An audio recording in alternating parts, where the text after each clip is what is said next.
À quelques jours de l'arrivée du pape en France, eh bien, nous avons choisi d'être au plus près de Benoît XVI. Nous sommes bien au Vatican, même si le décor, ce jardin, en quelque sorte, peut nous tromper puisque nous sommes devant une grotte de Lourdes.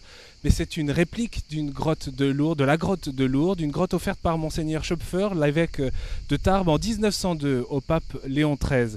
Et c'est devant cette grotte que nous retrouvons le père Federico Lombardi. Bonjour, bonjour Bonjour, père. bonjour à vous. Vous êtes finalement un des hommes clés du Vatican aujourd'hui, porte-parole, directeur de la salle de presse du Saint-Siège, au cœur donc de tous les événements, tous les voyages, la vie du Saint-Siège. Et vous allez nous aider à mieux comprendre finalement en quoi consiste la préparation de ce voyage en France du 12 au 15 septembre et que va-t-il se passer aussi, quels ont été les souhaits particuliers du pape Benoît XVI. Mais peut-être pour commencer, comme nous sommes devant cette grotte de Lourdes, de fait le pape vient pour le 150e anniversaire des apparitions de la Vierge Marie à Lourdes. Pour quelle raison est-ce qu'il y tenait et est-ce qu'il s'est exprimé sur ce sujet? Naturellement, c'est un événement très important, pas seulement pour la France, mais pour toute l'Église catholique, car la signification de Lourdes, c'est vraiment universel. On a beaucoup de pèlerins, de chrétiennes qui aiment ces sanctuaires fondamentaux, qui a aussi une signification dogmatique très importante, car comme vous savez bien, c'est le 150e anniversaire des apparitions, mais on a eu, il y a 4 ans, le 550e anniversaire de la proclamation du dogme de l'Immaculée, qui est très strictement lié aux apparitions de Lourdes. Le pape a une dévotion mariale très forte. Oui, on l'a vu d'ailleurs, il s'est rendu dans différents sanctuaires mariales à travers le monde, à Aparecida au Brésil, bien sûr en Autriche, Mariazell, il a été à Jasnagora en Pologne. Exactement. Alors qu'on croyait que finalement c'était Jean-Paul II qui était... Dans chaque voyage du pape, il y a un sanctuaire marial. Et ici au Vatican, nous sommes dans une place où le pape vient très souvent à prier personnellement le chapelet en se promenant avec ses secrétaires et ici devant cette grotte de Lourdes. Et alors, il vient à Lourdes dans un lieu qui est très familier pour lui. Et il sait bien qu'aussi son prédécesseur, le pape Jean-Paul II, est déjà venu à Lourdes bien 2 fois, dans le 83. Et aussi, le dernier voyage de Jean-Paul II a été exactement à Lourdes pour la commémoration du dogme de l'Immaculée. Et c'est vrai que finalement, cet attachement à la Vierge Marie, c'est plus le pape Jean-Paul II que Benoît XVI à travers le regard du grand public, l'amoureux de la Vierge Marie. Oui, c'est vrai. Jean-Paul II était très ouvert, très expressif dans cette dévotion. Oui. Il avait aussi le M de Marie sur son blason. Exactement.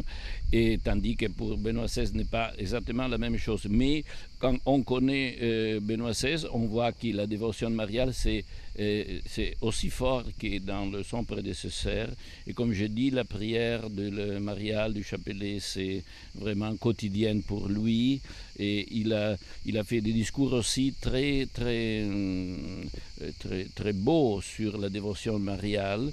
Et pour moi, un des homélies les plus profondes et belles que j'ai entendues, c'est l'homélie qu'il a fait au sanctuaire de Mariazell en Autriche. C'est une homélie très mariale et christologique en même temps. Et qu'est-ce qui vous avait saisi, vous, père, dans cette prédication à Mariazell? Quels étaient les traits, les tonalités particulières peut-être propres à Benoît XVI?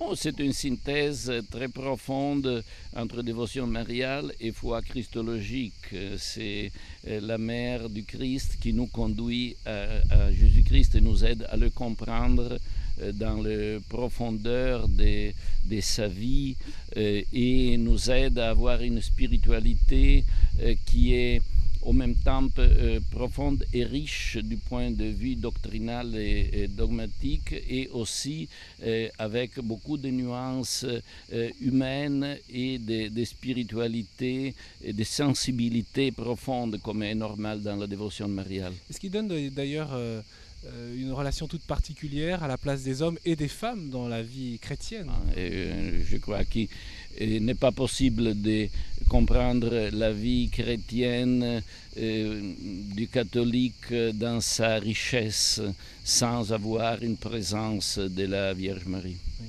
Père Lombardi, je voudrais qu'on vienne sur ce sujet. Si le pape Benoît XVI tenait à venir à Lourdes pour cet anniversaire marquant, il tenait aussi à faire le chemin jubilaire que chacun des pèlerins peut faire tout au long de l'année, c'est-à-dire sur les lieux où a vécu Sainte Bernadette, elle à qui est apparue la Vierge Marie à 150 ans. Naturellement. Exactement, immédiatement après son arrivée à Lourdes, il commence à faire le chemin du Jubilé avec la visite à l'église paroissiale, au cachot, à la grotte des apparitions. Et avant de partir, il fera aussi le 4e pas du chemin du Jubilé chez l'hôpital, à la chapelle, où Bernadette aussi était pour sa première communion. Oui. Et alors, il est aussi un pèlerin, comme tous les autres. Il nous donne l'exemple du pèlerin. Et il participe aussi aux grandes dévotions populaires du sanctuaire de Lourdes. Il va être avec nous à la conclusion de la procession au flambeau et de la grande procession eucharistique aussi la journée après.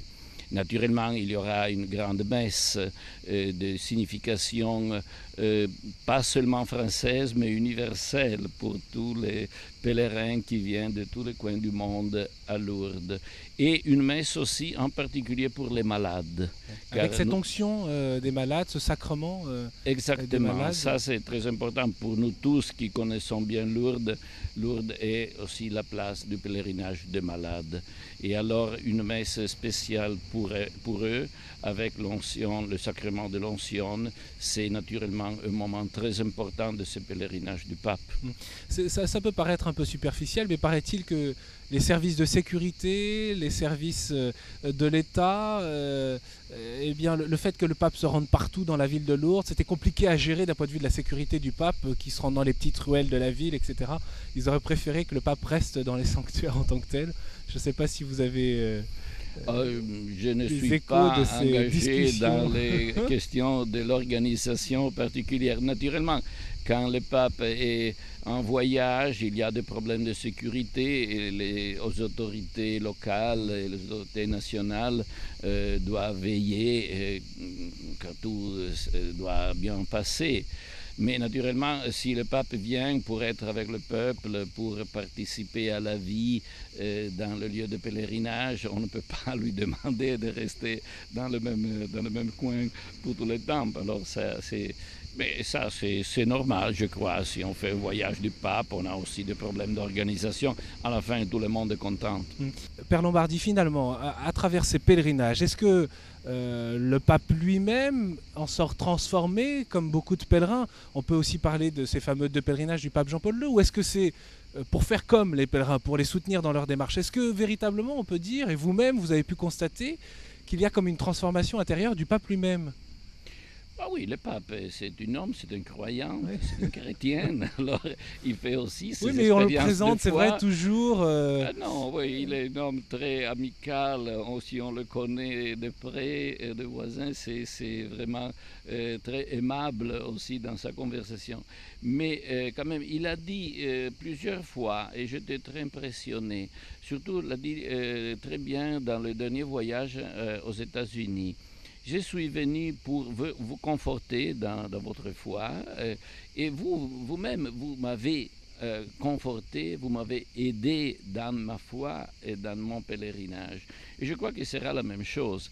Le pape vient comme pèlerin et naturellement tous les pèlerins seront contents et seront encouragés par lui et ils suivront ses mots, ses discours, ses exemples dans le chemin du Jubilé. Mais pour lui-même, c'est une expérience de foi et de voir la foi des chrétiennes qui viennent chez la Vierge pour prier, pour demander des grâces, et pour prier pour l'Église entière, pour l'humanité d'aujourd'hui. C'est quelque chose qui l'aide aussi à lui-même dans sa prière, qui, comme pape, c'est aussi une prière chrétienne. Dans quelle mesure, justement, les Français pourraient conforter la foi du pape, parce qu'après tout, il y a une responsabilité des chrétiens là, qui peut s'exercer. Nous sommes membres d'une communauté. L'Église, c'est une communauté. Si la communauté existe, si elle est vraiment telle, alors naturellement, il y a une entraide par tous les membres de la communauté. Ce qui est une richesse de l'un d'eux, ça devient une richesse commune. Et la richesse spirituelle et d'enseignement du pape, ça devient la richesse de l'Église, mais aussi la foi de l'Église aide et réconforte le pape. La fameuse communion qui est si chère au pape Benoît XVI et sur lequel théologiquement il a beaucoup travaillé. Oui, c'est vrai. Père Lombardi, pour quelle raison le pape tenait-il à venir aussi à Paris? Et je crois que ça faisait partie de quelques consignes qu'il a données. Oui, la raison fondamentale du voyage, c'est Lourdes et l'anniversaire des apparitions. Mais c'est la première fois qui, comme pape, Benoît XVI vient en France. Et alors, c'était juste de donner un signe de présence, de visite aussi pour toute la nation, pour tout le peuple français et pour l'Église française dans sa totalité en allant dans la capitale. Et alors, on a naturellement, en allant à Paris, des moments qui sont des significations de rencontres avec le peuple français. Et le premier rencontre, le bienvenu, la rencontre avec le président Sarkozy, c'est naturellement avec le discours, un moment pour le peuple français dans son ensemble. Et après, Paris, c'est une ville de grandes traditions culturelles, comme tous le savons, et qui a une très grande importance dans tout le monde d'hier et d'aujourd'hui pour sa culture. Alors la rencontre avec le monde de la culture dans le collège de Bernardin et avec l'Institut de France, les autorités de l'UNESCO, autres représentants du monde culturel, c'est aussi un événement très important. C'est le pape lui-même qui avait souhaité s'exprimer au monde de la culture depuis Paris? Oui, le pape est membre de l'Institut de France et alors naturellement il est entre ses collègues du monde de la culture et c'est un lieu naturel, je crois, pour parler au monde de la culture. Alors ça, c'est vraiment aussi une étape importante. Naturellement, il y a aussi l'étape de la messe avec toute l'Église de Paris et de l'Île-de-France. Et il y a les vêpres avec le prêtre, à la cathédrale Notre-Dame. Et les rencontres aussi avec les jeunes qui reviendront de la journée mondiale de la jeunesse de Sydney, peut-être en partie, et qui vont veiller pendant la nuit avant de la rencontre de la messe du jour.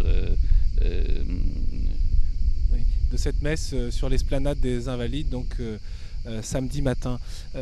Père Lombardi, on aimerait bien comprendre ce qui se passe ou quel type de relation existe entre le pape et le président Nicolas Sarkozy, qui est venu en visite officielle assez rapidement finalement après son élection, ici au Vatican, puis à la basilique du Latran pour recevoir ce titre de chanoine d'honneur.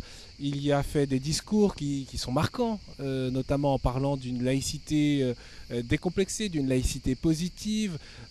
On a pu remarquer par exemple que le pape Benoît XVI portait sur son habit, sur sa mosette, sur ses épaules, cette fameuse étole. Quelle est d'ailleurs la signification de ce vêtement liturgique lorsqu'il reçoit un chef d'État, quand le pape porte l'étole? Le pape porte l'étole s'il rencontre un chef d'État catholique.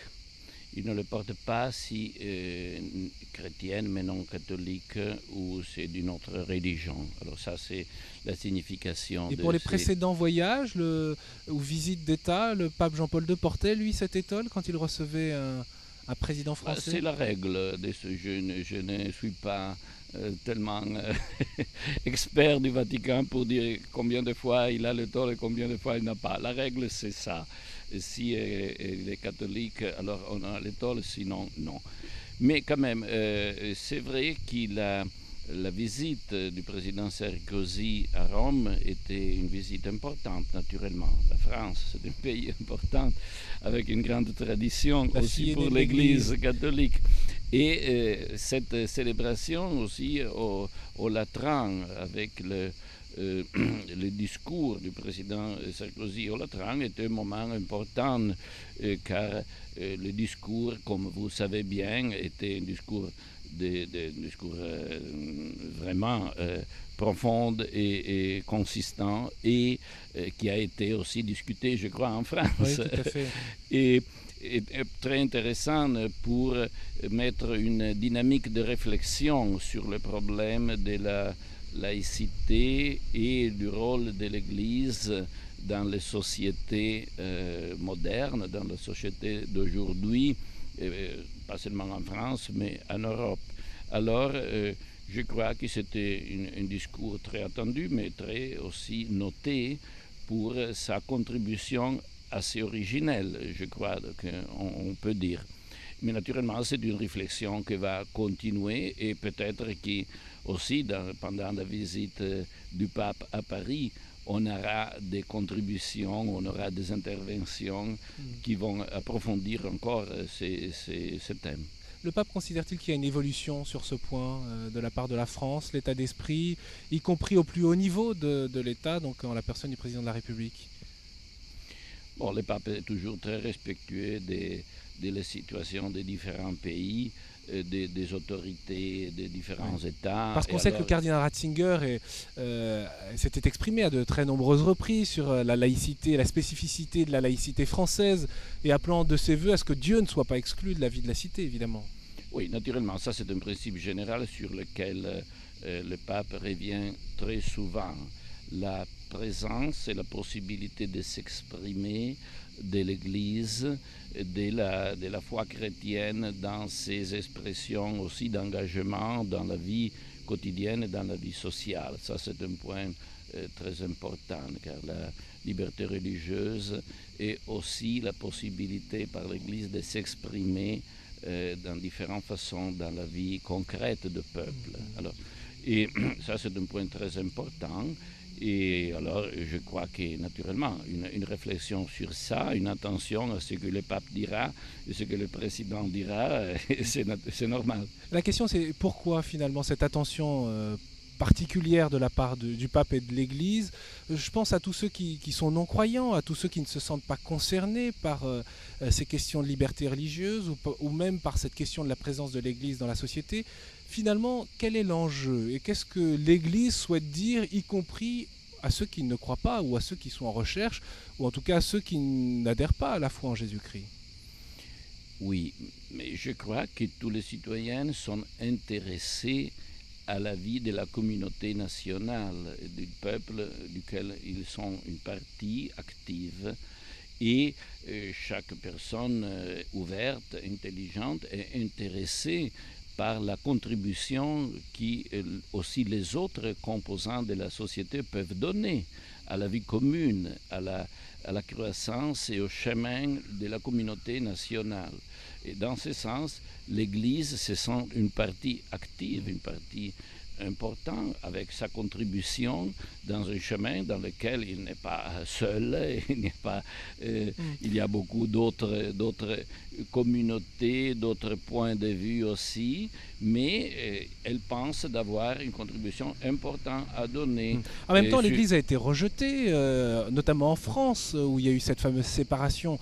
En 1905, on est devant cette grotte, cette réplique de la grotte de Lourdes, ici au Vatican, Père Lombardi. Une grotte qui a été offerte, je le disais, par l'évêque de Tarbes en 1902, construite et inaugurée en 1905 par le pape Léon XIII, dans un contexte de pleine séparation. C'était juste après le vote des lois de séparation de l'Église et de l'État. 1905, à cette inauguration, l'ambassadeur de France n'était pas présent pour marquer cette fameuse séparation. Et d'ailleurs, je lis ce que le pape Léon XIII avait fait inscrit sur les côtés de la grotte. Aujourd'hui, on ne le retrouve pas. Il avait écrit « La folle discorde divise misérablement les Gaulois et le même sort menace les Italiens.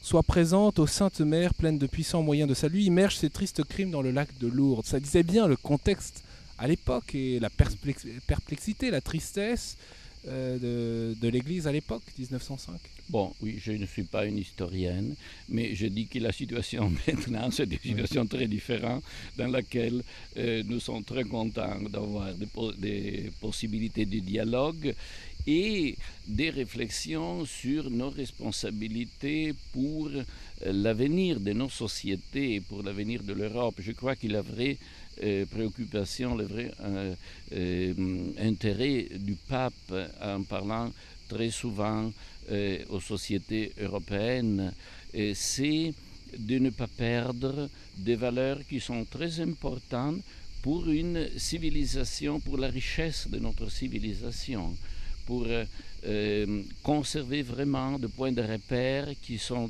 très importants pour vivre et pour vivre bien aussi l'avenir de nos sociétés. C'est dans cette attitude très positive, totalement positive, qu'il faut voir le voyage du pape et le désir de l'Église de s'insérer dans la vie de société avec une contribution qui est à l'auteur des temps et des problèmes de notre situation.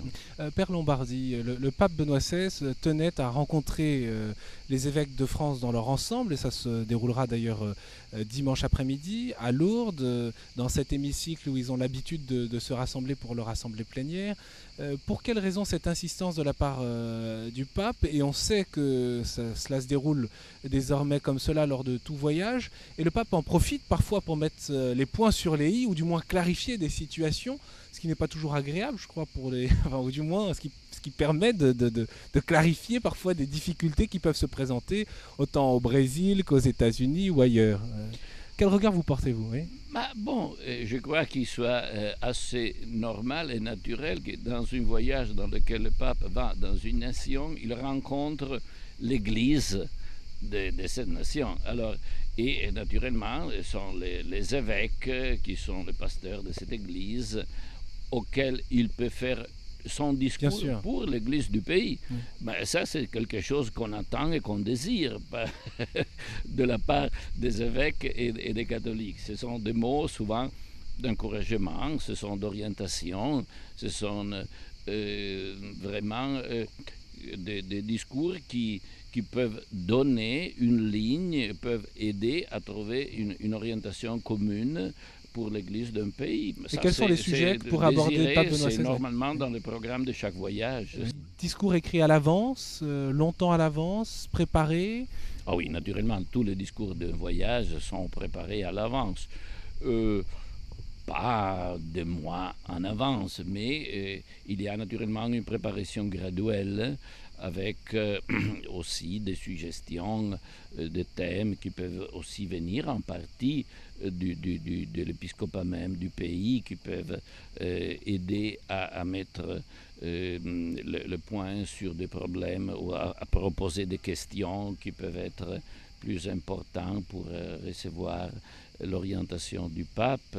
Il y a les collaborateurs du pape qui aussi contribuent à la préparation des discours. Mais je suis absolument clair, quand on entend Benoît XVI dire quelque chose, on peut être absolument sûr que sont ces mots qu'il dit, ce qu'il veut dire, et qu'il a personnellement revu avec une grande attention, et souvent il a fait peut-être des plus grandes, mais peut-être aussi des petites mais très significatives modifications du texte du discours, aussi dans les dernières lectures. Alors, il dit vraiment ce qu'il veut dire.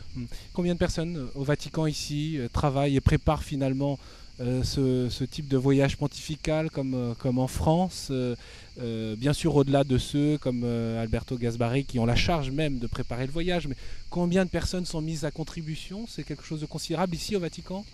C'est difficile de le dire car il y a des compétences assez différentes. Il y a la liturgie, alors il y a le responsable de l'office de célébration avec ses collaborateurs qui préparent aussi le missel et toutes les liturgies. C'est un groupe de personnes qui travaillent pour ça. Il y a les responsables de l'information qui se préparent pour diffuser les discours ou les communiqués, qui prépare l'information pour les journalistes qui seront actifs dans le couvrage du voyage du pape. Alors, il y a le technicien de la Radio Vatican qui se prépare à venir. Oui, parce que vous êtes d'ailleurs directeur général Radio Vatican. Oui, il y a les caméramans du centre de télévision qui se préparent. Ça fait Alors, des centaines, il y a des compétences vraiment des centaines riches. de personnes finalement qui sont mobilisées, pas seulement sur ce voyage, mais je crois qu'il y a plus d'une centaine de personnes qui sont mobilisées. Mais chacun a sa contribution spécifique à donner. Il y a la secrétaire d'État, surtout les sections linguistiques de la secrétaire d'État qui ont affaire avec le voyage, qui prépare le dernier version de discours. Il y a les traducteurs qui se préparent à traduire, car chaque fois qu'on a le discours du pape, on a aussi quelques traductions dans quelques autres langues. Alors, il y a vraiment un grand nombre de personnes qui font leur petit travail, mais tous ensemble avec la conscience de participer à un grand événement. Un dernier et très bref mot, à quoi vous serez attentif, vous, personnellement, Père Lombardi, au cours de ce voyage, ce premier voyage du pape Benoît XVI en France? À quoi vous serez attentif, vous, personnellement? Bon, je suis attentif à tout ce que le pape fait, naturellement. Je voudrais conseiller d'être attentif pas seulement aux aspects extérieurs, mais aussi à l'expérience intérieure. C'est un voyage à Lourdes, c'est un pèlerinage chez la Vierge pour connaître Jésus-Christ. Et alors je crois que la spiritualité du pape, c'est toujours très profonde. Il aura certainement des messages spirituels à nous donner et j'espère qu'ils seront recueillis avec une grande attention. Merci beaucoup, Père Federico Lombardi. On a été très heureux de pouvoir vous retrouver devant cette grotte de Lourdes ici dans les jardins du Vatican et on peut se donner rendez-vous devant la vraie grotte de Lourdes lors de ce voyage dans quelques jours donc du pape Benoît XVI, bien sûr un voyage et un événement pour la France à suivre du 12 au 15 septembre en direct sur KTO et dans son intégralité.